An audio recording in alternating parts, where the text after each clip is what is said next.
Oke, jadi ini adalah Xiaomi 14T. Yang sebenarnya saya nggak boleh tayangin dulu videonya karena NDA dari Xiaomi, tapi saya udah gatel ya. Saya udah nggak bisa jaga rahasia dan sama Xiaomi boleh, asalkan nggak boleh benchmark performa. Kalau kalian lihat, kemarin rame banget lah yang spill-spill tentang ada kamera, terus ada tulisannya Leica, yang sebenarnya ya beberapa orang juga pasti, hampir semua orang lah ya, pasti udah tahu kalau itu HP dari Xiaomi, karena desainnya itu signature Xiaomi T series banget. Dan daripada kalian menduga-duga isi HP-nya apa, jadi mending langsung aja kita bahas. Diawali dengan unboxing dulu. Ya, jadi boxnya itu masih Xiaomi 14T banget lah ya, dengan ada tulisannya Co-Engineered by Leica, boxnya juga putih, sama kayak 13T tahun lalu. Dan biar durasinya nggak terlalu panjang, langsung aja kita bahas. Isinya ada apa aja, ada buku welcome, terus ada SIM ejector, ada case juga, yang case-nya cukup bagus sih, bukan case murah yang transparan gitu. Terus ada HP-nya sendiri yang di sini udah ada beberapa selling point-nya. Jadi dia pakai Leica, tipenya itu Sumilux optical lens. Terus ada custom image sensor, ada AI experience juga. Nah, chipsetnya upgrade ya. Jadi Dimensity 8300, dulu itu 8200 di 13T. Terus dia juga udah bisa adaptif 144 Hz. Dan kita juga dapat adapter yang lumayan gede, ini 67 watt, tapi ya nggak ada upgrade dibandingkan tahun lalu, masih sama juga 67 watt. Terus kita juga dapat kabel yang Type A to Type C. Dan ini Xiaomi 14T-nya, HP yang kemarin di spill sama Nyantek. Wah, banyak lah, saya juga termasuk yang spill. Dan ini kemarin yang di spill itu tulisan ini ya, Leica-nya ini nih. Nah, di sini ada tulisannya nih, tulisannya itu Leica Vario Sumilux 1.7, 2.2, 1550, terus ada ASPH. Yang ya memang Leica itu punya beberapa jenis lensa, ada Noctilux dan ada Sumilux, terus juga Vario. Nah, ini ada maksudnya ya. Jadi untuk Vario itu fokus lengthnya atau panjang lensanya 1550, berarti dia bisa 15 mm sampai 50 mm. Dan untuk Sumilux itu berarti bukaannya. Jadi bukaannya yang sekarang itu bisa di 15 mm-nya itu bisa 1.7 sampai 2.2. Nah, di sini udah ada Xiaomi 13T tahun lalu. Kita coba lihat kalau untuk di Xiaomi 13T beda ya lensanya ya. Jadi sekarang bukaannya lebih gede, kalau dulu kan 1.9, sekarang jadi 1.7. Jadi bokehnya lebih dapet. Dan memang kalau kita ngomongin kamera, sensornya aja udah beda ya. Kalau Xiaomi 13T itu pakai Sony IMX707, sedangkan si Xiaomi 14T itu pakai sensor Sony IMX906.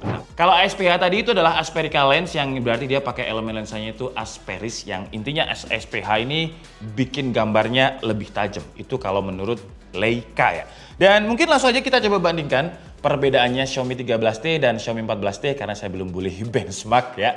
Wah, perbedaannya dari segi desain sebenarnya bingkai kameranya tetap kotak persegi, cuman peletakan kameranya aja yang beda. Terus kalau kita perhatikan di bagian belakangnya di Xiaomi 13T itu lebih rounded atau nge-curve di bagian belakangnya, sementara di 14T flat. Terus untuk finishingnya yang hijau ini dia pakai glossy, sedangkan untuk 14T dia pakainya matte, yang ini tangan saya udah kelihatan nggak basah dan dia nggak gampang nempel fingerprint. Sementara 13T, wah tuh kelihatan tuh, nempel fingerprint. Terus di bagian kanan ada volume button, ada tombol power, di bagian atasnya masih mirip-mirip dengan ada speaker, ada infrared blaster. Di bagian bawahnya ada speaker, mic Type-C dan juga SIM tray. Terus untuk SIM tray-nya ini dia dual SIM, cuman sayangnya nggak ada lagi untuk expandable storage ya.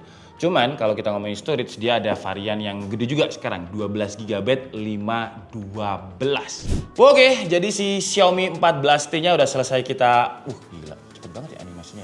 Udah selesai kita instalasi untuk beberapa aplikasi untuk hands on, yang sebenarnya saya nggak boleh benchmark, jadi nggak kita bahas ya untuk itu ya.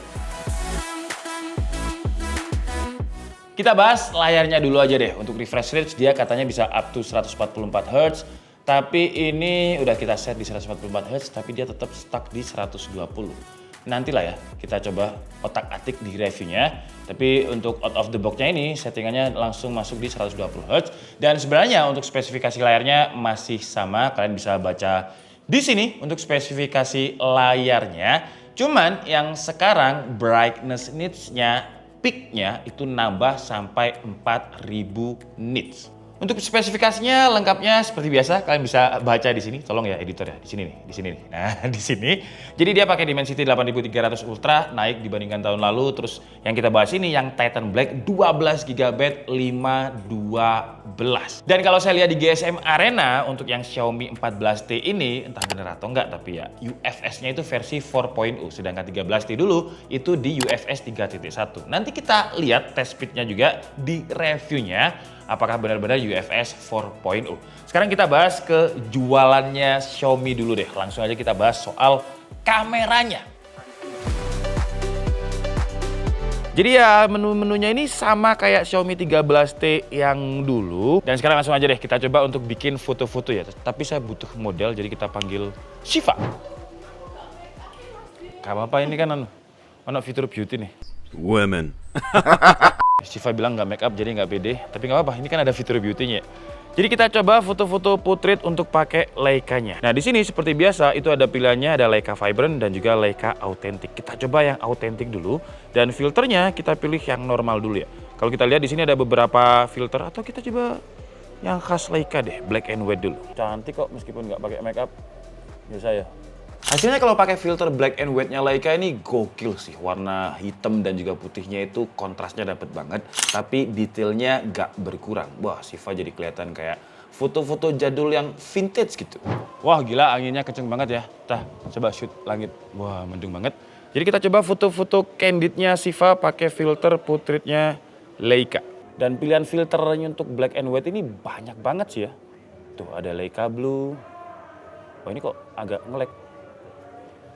Nah kalau dari sini udah nggak Leica nih. Coba kita lihat Leica yang ini. Agak nge-lag ya kadang ya. Jadi ini hasilnya. Sudah, terima kasih. Dan ini hasilnya kalau misalkan kita pakai filter-filter yang ada di Xiaomi 14T. Kalau saya sih suka yang agak dramatis gitu ya. Cuman kalau kalian dari sampel-sampel ini suka yang mana, coba tulis di kolom komentar ya. Oke, sekarang kita coba foto, itu kan foto model tadi ya. Kita coba foto interaksi ya. Tapi interaksi, waduh! Karena hujan deras, kita coba foto anak saya aja ya. Saya pengen foto yang ada value-nya gitu, ada ceritanya. Dan menurut saya, yang paling ada ceritanya anak saya. Jadi kita foto anak saya dulu. Ayo kita foto. Bombastic side eye. Lihat sini. Ayo lihat sini, satu.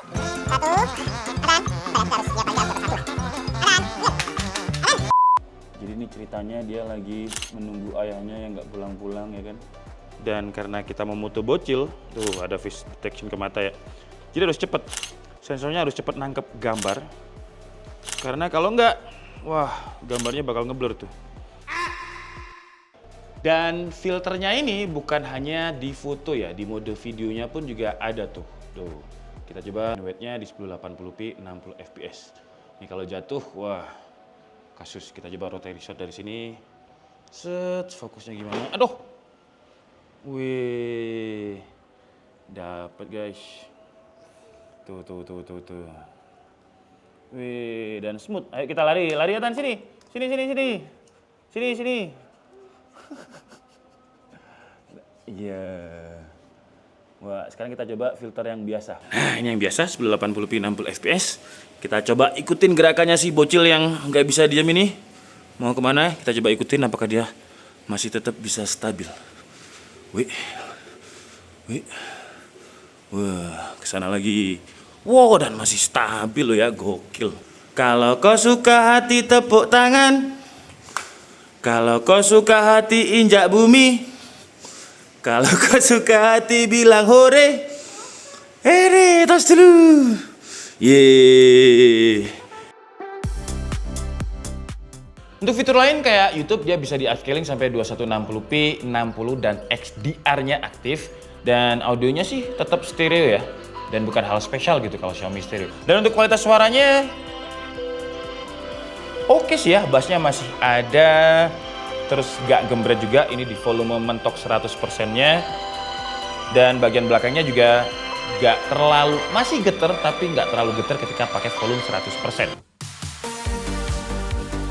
Untuk baterai masih tetap 5000 mAh, fast chargingnya juga di 67 watt ya, sama kayak si Xiaomi 13T. Jadi first impresi saya sebelum masuk ke review ya cuman pegang beberapa jam aja. Kalau kita lihat dari spesifikasi di atas kertas, Xiaomi nggak ikutan tren HP-HP mid-range. Ya ada beberapa yang dari seri sebelumnya itu nggak upgrade, bahkan kemarin juga ada yang downgrade, itu gokil banget. Tapi mereka mengedepankan ke AI-nya. Jadi AI-nya dibanyakin tapi hardware-nya ya disamain, ada yang di downgrade. Nah Xiaomi nggak ngikutin strategi itu. Jadi performance-nya tetap di upgrade. Kalau kita ngomongin AI, sebenarnya AI-nya ada, tapi nanti kita bahas di reviewnya, ada AI Image Expansion. Tapi fokusnya Xiaomi nggak ke AI-nya. Seperti biasa, mereka jualan ke price to performance, dan ini lebih agak ada all-roundernya sih dari Xiaomi 14T ini. Karena kameranya upgrade dari Xiaomi 13T, sensornya sekarang pakai Sony IMX909, terus bukaannya lebih gede 1,7. Chipsetnya juga di-upgrade dari 8200 ke 8300, tipe storage-nya juga yang kenceng, UFS 4.0. Layarnya lebih terang dengan peak brightness-nya ada di 4000 nits, dan untuk software update-nya itu 4 tahun software update dan 5 tahun security update.